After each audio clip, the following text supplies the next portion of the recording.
প্রিয় দর্শক, এই মুহূর্তে খুব গুরুত্বপূর্ণ একটা প্রশ্ন হচ্ছে বাংলাদেশের রাজনীতিতে আওয়ামী লীগ কি ফিরে আসছে কি না, ফিরে আসলে কবে নাগাদ আসছে।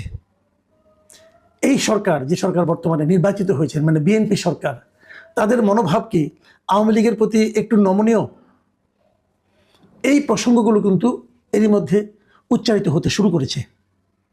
এবং আপনারা জানেন, আমি শুরু থেকেই বলে আসছিলাম যে আগে মানে পূর্ববর্তী অন্তর্বর্তীকালীন সরকার, তার যারা সহযোগী ছিলেন এনসিপি অথবা জামায়াতে ইসলামী, যাদেরকে আমরা বলি না কেন, তাদের মধ্যে একটা অ্যাটিটিউড ছিল যে আওয়ামী লীগ কোনো পলিটিক্যাল পার্টিই না।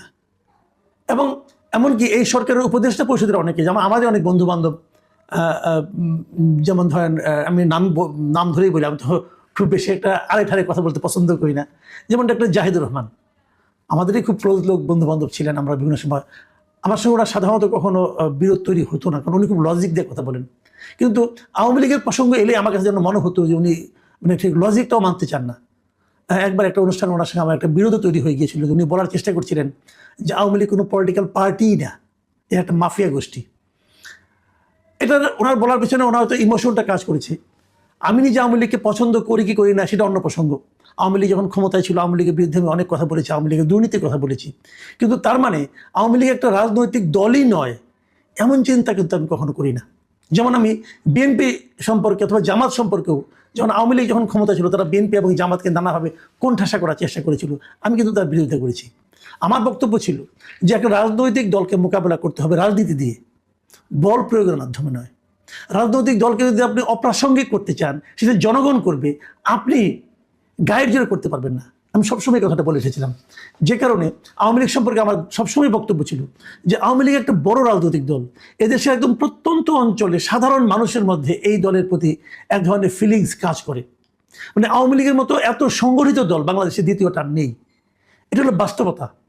আওয়ামী লীগের যারা নেতৃত্বে থাকেন, যারা নেতৃত্বে ছিলেন, তাদের কর্মকাণ্ডের কারণে এই দল নিজেও ক্ষতিগ্রস্ত হয়েছে, দেশটাও ক্ষতিগ্রস্ত হয়েছে। এই দুটো বক্তব্যকে আমি মানতে রাজি আছি। যার ফলস্বরূপ আওয়ামী লীগকে আজকে বিপদে পড়তে হয়েছে। সেই জন্য আমি দায়ী করবো কাউকে? আওয়ামী লীগের নেতৃত্বকে। কিন্তু দল ইটসেলফ আওয়ামী লীগকে দায়ী করার কোনো সুযোগ আছে বলে আমি মনে করি না। আমি নানা রকম উদাহরণ দিয়ে নানাভাবে এটা অনেক দিন ধরে বলে আসছি। যখন বলাটা খুব মানে একটু বিপজ্জনক ছিল, তখন আমি কিন্তু বলেছি যে আওয়ামী লীগকে আপনি চট করে উপরে ফেলে দিবেন, সেটা আপনি পারবেন না। আওয়ামী লীগ পাট গাছ না যে উপরে ফেলে দিলেন, আওয়ামী লীগ বট গাছ, এর শেকড় অনেক গভীরে। সেটা কিন্তু আমরা দেখছি। গত 18 মাস আওয়ামী লীগের উপরে যে স্টিম রোলার চলেছে, তার বিপরীতে এখন আমরা কি দেখছি? সারা দেশে বিভিন্ন জায়গায় আওয়ামী লীগের লোকজন কিন্তু আস্তে আস্তে সংগঠিত হচ্ছে। আওয়ামী লীগের অনেক অফিস খুলছে, এবং আমরা এটাও দেখেছি যে বিএনপির নেতৃবৃন্দের উপস্থিতিতেই আওয়ামী লীগ অফিসের তালা খুলে দেওয়া হচ্ছে। এটা কি প্রমাণ করে যে আওয়ামী লীগের প্রতি বর্তমান সরকার এবং সরকারি দল তাদের একটা নমনীয় মনোভাব পোষণ করেন? এবং এটা করার সময় একটা সম্ভাবনা কিন্তু আছে। এই কারণে বিএনপি দেখেছে যে তার এতদিনের মিত্র, তার দীর্ঘদিনের মিত্র জামাতে ইসলামের ভয়ঙ্কর চেহারাটা, এটা বিএনপি কিন্তু এর মধ্যে দেখে ফেলেছে। বিএনপি বুঝেছে যে সুযোগ পেলে জামাতে ইসলাম কি করতে পারে। এবং এই জামাত যে প্রায় 30%-এরও বেশি ভোট পেয়েছে, বিএনপির নেতৃত্বের একটা অংশ মনে করে যে এটা আসলে আওয়ামী লীগের ভোট। এবং যদি তারা আওয়ামী লীগকে দীর্ঘদিন মানে দাবড়িয়ে বেড়ায়, যদি আওয়ামী লীগকে মাঠে নামতে না দেয়, তাহলে হয়তো এই ভোটগুলি কিন্তু জামাতের সঙ্গে যে যুক্ত হবে, যে শক্তিটা জামাতেরও শক্তি হয়ে দাঁড়াবে, এবং সেটা বিএনপির জন্য আরও ভয়াবহ পরিণতি নিয়ে আসতে পারে। আমার ধারণা বিএনপি এই ধরনের চিন্তা থেকেই আওয়ামী লীগকে ধীরে ধীরে রাজনীতিতে মাঠ ছেড়ে দেওয়ার কথা ভাববে। এবং যদি সেটা ভাবে, তাহলে কি দাঁড়াবে? আমি হাইপোথেটিক্যালি একটা কথা বলি, ধরেন আপনি আগামী নির্বাচনে যদি আওয়ামী লীগ মাঠে থাকে, যদি বিএনপিও মাঠে থাকে, যদি জামাতও মাঠে থাকে, সবাই যার যার পূর্ণ শক্তি নিয়ে থাকে, আমার ধারণা জামাতের ভোট আবার তার আগের ওই 2 অঙ্কের নিচে নেমে যাবে, মানে 7-8-9% মধ্যে চলে যাবে। যেটা এবার 30-31 পেয়েছিল, এটা আসলে সে পাবে না। ভোট বিএনপিরও কমবে, কারণ ওই ভোটটা তখন আওয়ামী লীগের ভোট আওয়ামী লীগের কাছে চলে যাবে। এটা আমার ধারণা, ভুলও হতে পারে, আপনারা মিলিয়ে নেবেন, ভুলও হতে পারে, কিন্তু এটাই বাস্তবতা। জামাতের যে চেহারাটা এখন আপনারা দেখছেন, যে যুদ্ধদেহী চেহারা দেখছেন, এটা কেবল দেখা সম্ভব হচ্ছে যে মাঠে সক্রিয়ভাবে আওয়ামী লীগের অনুপস্থিতির কারণে।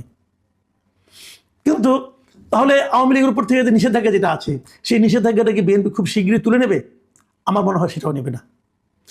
আপনারা আবার আরেকটা কথা আমি বলি, আসলে আপনারা নিশ্চয়ই মনে করতে পারেন আওয়ামী লীগেরকে নিষেধাজ্ঞা কিন্তু দেওয়া হয়েছে আওয়ামী লীগের আওয়ামী লীগ দলের উপরে কিন্তু কোনো নিষেধাজ্ঞা নাই, মাথায় রাখবেন। 2025 সালের মে মাসে 12ই মে যে প্রজ্ঞাপনের মাধ্যমে, মানে যে নির্বাহী আদেশের মাধ্যমে আওয়ামী লীগের রাজনৈতিক কর্মকাণ্ডের উপর নিষেধাজ্ঞা দেওয়া হয়েছে, সেখানে কিন্তু আওয়ামী লীগ দলের উপর কোনো নিষেধাজ্ঞা দেওয়া হয় নাই। এবং আমি আপনাদেরকে পড়ে শোনাই এই আওয়ামী লীগের উপর নিষেধাজ্ঞাটার ভাষাটা কী ছিল। আমি সরকারি সেই প্রজ্ঞাপনটা আপনাদের পড়ে শোনাই। সেই প্রজ্ঞাপনে বলা হয়েছিল আওয়ামী লীগ কী কী করেছে না করেছে ডিটেল বলার পর বলা হয়েছে, অতএব আওয়ামী লীগ এর সকল অঙ্গ সংগঠন, সহযোগী সংগঠন, ভাতৃপ্রতিম সংগঠনের নেতাকর্মীর বিরুদ্ধে আন্তর্জাতিক অপরাধ ট্রাইব্যুনালে বিচার কার্য সম্পন্ন না হওয়া পর্যন্ত, বিচার কার্যটা সম্পন্ন হতে হবে। এখন কিন্তু বিচার কার্য তেমনভাবে শুরুই হয় নাই। কবে শুরু হবে, কবে সম্পন্ন হবে, এটা জন্য ওয়েট করতে হবে। আচ্ছা, সম্পন্ন না হওয়া পর্যন্ত কি হবে, বাংলাদেশ আওয়ামী লীগ এবং এর সকল অঙ্গ সংগঠন, সহযোগী সংগঠন ও ভাতৃপ্রতিম সংগঠন কর্তৃক যে কোনো ধরনের প্রকাশনা, গণমাধ্যম, অনলাইন ও সামাজিক যোগাযোগ মাধ্যমে যে কোনো ধরনের প্রচারণা, মিছিল, সভা সমাবেশ, সম্মেলন আয়োজন সহ যাবতীয় কর্মকাণ্ড নিষিদ্ধ ঘোষণা করা হলো। মানে তারা এই কর্মকাণ্ডগুলো করতে পারবে না। তাহলে কি করতে পারবে না? কোনো ধরনের প্রচারণা চালাতে পারবে না, মিছিল করতে পারবে না, সভা সমাবেশ করতে পারবে না এবং সম্মেলন করতে পারবে না। যাবতীয় কর্মকাণ্ড নিষিদ্ধ। তো এর মধ্যে কিন্তু ওর কার্যালয় বন্ধ থাকবে কি থাকবে না এটা কিন্তু নাই। কার্যালয়টা খোলা থাকতেই পারে। কার্যালয় খোলা থাকা মানেই তো এই নয় যে সেখান থেকে প্রকাশনা হচ্ছে, গণমাধ্যমে কোনো ধরনের অনলাইনে সামাজিক যোগাযোগ মাধ্যমে কোনো ধরনের প্রচারণা চলছে, মিছিল সভা হচ্ছে, তা তো না। কার্যালয় খোলা থাকতে পারে। কাজে আমি মনে করি আইনের এই যে নির্দেশনা, এর মধ্যেই কার্যালয় খুলে রাখার একটা সুযোগ কিন্তু রয়ে গেছে। যদি সেটা হয়, এবং আমার ধারণা সেটা এখন হতে থাকবে আস্তে আস্তে, এবং আমার এটাও ধারণা আওয়ামী লীগ যদি সেন্সিবল হয় তারা তাড়াহুড়া করবে না। কারণ তাড়াহুড়া করলে পরে বরং বিএনপি একটা চাপের মুখে পড়তে পারে, বিএনপি, জামাত অথবা এনসিপি চাপের মুখে পড়তে পারে। কাজে তাড়াহুড়া করার মানে হলো বিএনপিকে বিব্রতকর অবস্থায় ফেলে দেওয়া। আওয়ামী লীগের সম্ভবত সেই পথে যাচ্ছে। যতটুকু আমি বিভিন্ন পত্রপত্রিকা পড়ে জানলাম, আওয়ামী লীগের যারা হাই কমান্ড আছে তারা হয়তো সেভাবেই অগ্রসর হচ্ছে। তারা হয়তো ধীরে ধীরে আওয়ামী লীগকে মানুষের মধ্যে আস্তে আস্তে একটা গ্রহণযোগ্য অবস্থানে নিয়ে যাবে। আমি সবসময় একটা কথা বলি, এই যে আওয়ামী লীগের ফিরে আসা, এটা যে এত দ্রুত আসবে এটা আমি নিজেও ভাবিনি। কিন্তু এটা কীভাবে সম্ভব হলো? আমার বিবেচনায় এটা সম্ভব হয়েছে ডক্টর ইউনূসের কারণে। ডক্টর ইউনূস গত 18 মাসে আওয়ামী লীগকে নিয়ে যে সমস্ত বাড়াবাড়িপূর্ণ কাজ করেছে, বাড়াবাড়ি করেছে আমি বলবো, অনেকগুলো বাড়াবাড়ি করেছে। পাশাপাশি তারা সরকারের চালনাতে একটা ব্যর্থতা পরিচয় দিয়েছে। তারা যত ব্যর্থতা পরিচয় দিয়েছে তত বেশি সংখ্যক মানুষ, তত বেশিবার মানুষ তার নিকট অতীতের সরকারের সঙ্গে ইউনূস সরকারের তুলনা করেছে, এবং তুলনা করে তারা ইউনূস সরকারের পক্ষে যাওয়ার মতো কোনো শব্দ, কোনো কারণ, কোনো লজিক খুঁজে পায়নি। এবং ইউনূস সরকারের প্রত্যেকটা ব্যর্থতা আওয়ামী লীগকে আবার রাজনীতিতে ফিরে আসার বাস্তবতা তৈরি করে দিয়ে গেছে। এটাই মূলত কারণ। এখন যদি আগামীতে বিএনপি সরকারের দেশ পরিচালনা এবং তার বিপরীতে জামাত এবং এনসিপির বাড়াবাড়ি যদি বাড়তে থাকে, তাহলে আমার ধারণা আওয়ামী লীগের প্রত্যাবর্তন আরও ত্বরান্বিত হবে। তবে সব কিছু নির্ভর করবে আওয়ামী লীগের ধীর স্থির সিদ্ধান্ত গ্রহণ এবং সেই সঙ্গে বিএনপির পক্ষ থেকে বিএনপির মানে সহনশীলতা অথবা বিএনপির যে নমনীয় ভাব তার উপর। বিএনপির জন্য এটা একটা বড় পলিটিক্স হবে। বিএনপি কী করবে, তার রাজনৈতিক সিদ্ধান্তটা তারা কী নিবে, এটা কিন্তু একটা গুরুত্বপূর্ণ বিষয় সামনে আমার মনে হবে। কারণ আমি দেখেছি বিএনপি উপদেষ্টা মণ্ডলের মধ্যে অনেকে আছেন যারা নাকি আওয়ামী লীগ, ঘোর আওয়ামী লীগ বিরোধী। তারা যদি সক্রিয় থাকেন, তারা যদি পাওয়ারফুল হয়ে যান, তাহলে হয়তো আওয়ামী লীগের ফিরে আসাটা স্মুথ হবে না। কিন্তু আওয়ামী লীগের ফিরে আসা যত কম স্মুথ হবে, যত বেশি বিরোধপূর্ণ হবে, তত কিন্তু রাজনৈতিকভাবে ক্ষতিগ্রস্ত বিএনপি হবে। এটা আমার ধারণা। আমার ধারণা যে এই দেশের সমস্ত রাজনৈতিক দলের একটা সহাবস্থান থাকুক, যে থাকে, তাহলে সেটা সবার জন্য ভালো হবে। তখন কে টিকবে কে টিকবে না সেটা জনগণের ইচ্ছার উপর নির্ভর করবে।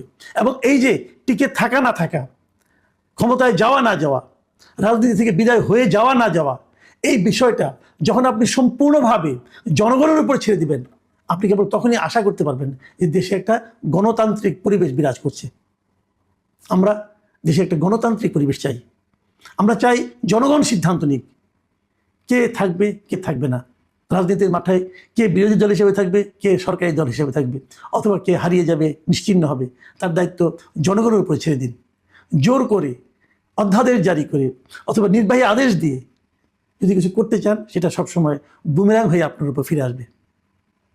প্রিয় দর্শক, এখন এ পর্যন্তই। আল্লাহ হাফিজ।